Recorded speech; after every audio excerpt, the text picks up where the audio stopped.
ውድ ዘመዶቼና ጓደኞቼ እንደምን አመሻችሁ?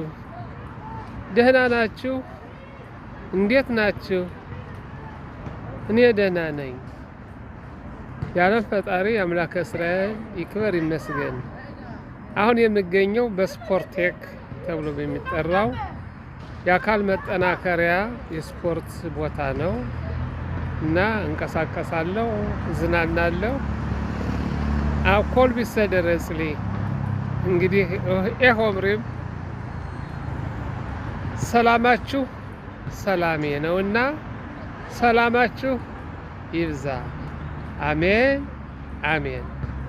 መኩሪያ ተሾመ። ስፖርት ለአካል ማጠናከሪያ፣ ስፖርት ለወዳጅነት፣ ስፖርት ለጤንነት እያልን እንቅስቃሴ ማድረጊያው ቦታ እገኛለሁ።